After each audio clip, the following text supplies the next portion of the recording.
Today is the 28th day of the month of Elul. We are up to the beginning of chapter 133 in Kitzur Shulchan Aruch, which discusses the laws of Yom Kippur. Today we will be doing paragraphs 1 through 8. Paragraph 1. There are 5 things that are forbidden on Yom Kippur more than any other holiday. The first one is eating and drinking. That's counted as 1. Second one is washing. Any sort of washing, we'll discuss how to wash after one goes to the bathroom, etc., how to wash your hands. The next one is anointing, putting on oils or creams. The fourth one is wearing leather shoes. And the fifth one is marital relations. In addition, Yom Kippur has the rules of Shabbos in regards to cooking. On Yom Tif, on holidays, we're allowed to cook in certain ways. On Yom Kippur, we cannot, just like on Shabbos. And so it has all of the regular Shabbos restrictions. Just like Shabbos, these rules apply on the evening of Yom Kippur, beginning from when the sun goes down, and the restrictions are lifted once it's fully dark the evening following Yom Kippur. Now there's a rule which we're supposed to by Shabbos really of called Tosefes Shabbos, of adding on a little bit of time before the sun goes down on Friday afternoon, and a little bit of time waiting an extra minute or two after it's fully dark on Saturday evening, which we add on to Shabbos. The same with Yom Kippur. We're supposed to start all these restrictions a short time, a minute or two before we actually have to on the day before Yom Kippur. And the evening post Yom Kippur, also wait an extra minute or two before making Havdalah and biting into that first piece of cake. Paragraph 2. There are those that have the custom that they don't even touch food or drink on Yom Kippur. However, the Mishnah Berurah is clear that that's not our custom and there's nothing wrong with touching food. Again, if it's not needed, why touch it? But if someone's helping children, etc., there's no reason at all to avoid touching food if one has to on Yom Kippur. Paragraph 3. The type of washing which is forbidden on Yom Kippur is a washing for enjoyment. Sometimes we wash because our hands are dirty. In such a case, we could wash our hands, but again, we have to be careful that we're washing only as much as needed. So what does this mean practically? Some of this is actually not written by the Kitzur Shulchan Aruch over here, but is written by the Kitzur Shulchan Aruch by the laws of Tisha B'Av, which has a similar restriction. But to go through it briefly, starting in the morning, shortly after we wake up, we're supposed to wash what is commonly called Negelwasser. We wash each hand 3 or 4 times. Because this is a mitzvah to wash our hands, it's considered a necessary washing, not a washing of enjoyment, of pleasure. However, we only do the minimal amount. What's the minimal amount? The minimal amount is only our fingers. So we'll wash 3 or 4 times, depending on your custom. Our fingers up to the knuckles where it connects to our hand.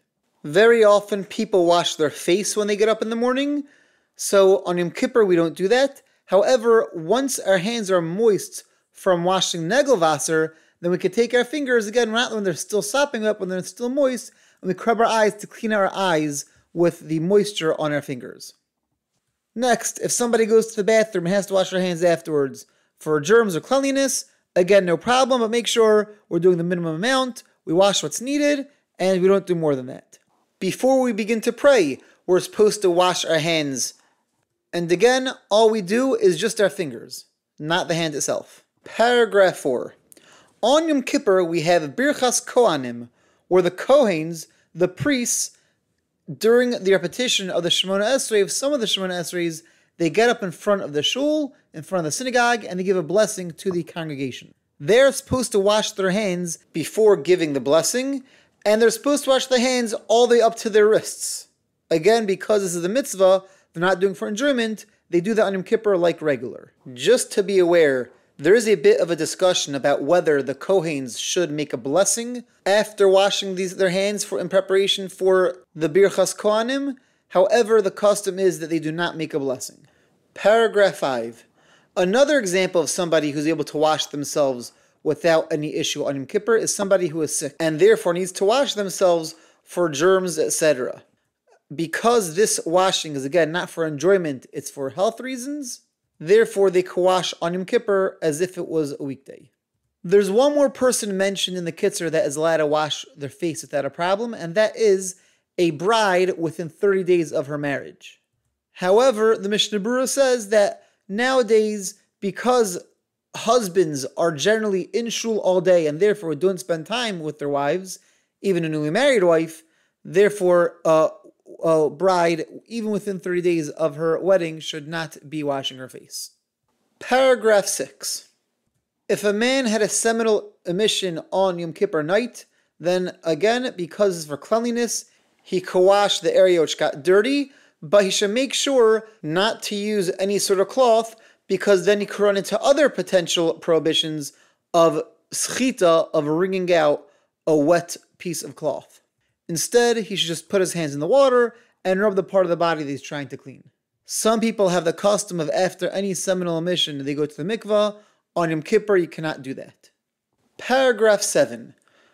Anointing is a little bit more strict than washing. Washing, we saw, was permitted if it wasn't for a pleasurable purpose. It was just for cleanliness.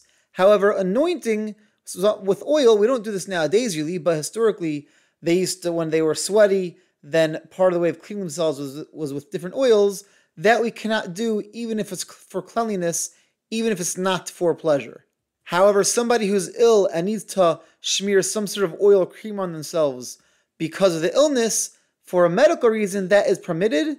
Please be aware that there might be regular general Shabbos prohibitions involved in smearing cream or oil on yourself. And therefore, if you are in that situation, make sure to speak to rabbinical authority just to discuss how to do it properly without transgressing a general Shabbos prohibition. Paragraph 8. As we mentioned in paragraph number 1, we can't wear leather shoes on Yom Kippur. This is true whether the shoe is completely made out of leather, or even if it's a shoe which has other materials and only part of the shoe is made out of leather. Now, historically, most shoes, or most protective shoes at least, were made out of leather. And therefore, there is a lot of discussion in earlier sources about if somebody doesn't have anything else to wear, what do they do if they have to go outside, if it's muddy, how to deal with that. But nowadays, because we have so many other options, synthetic options of shoes and other footwear that we could use in Yom Kippur, we don't have to deal with that at all. And just make sure we have shoes or footwear. It could be Crocs, it could be sneakers, it could be regular shoes that are synthetic. Make sure that whatever you're wearing doesn't have any leather in it. This concludes today's learning. Have a great day and see you tomorrow.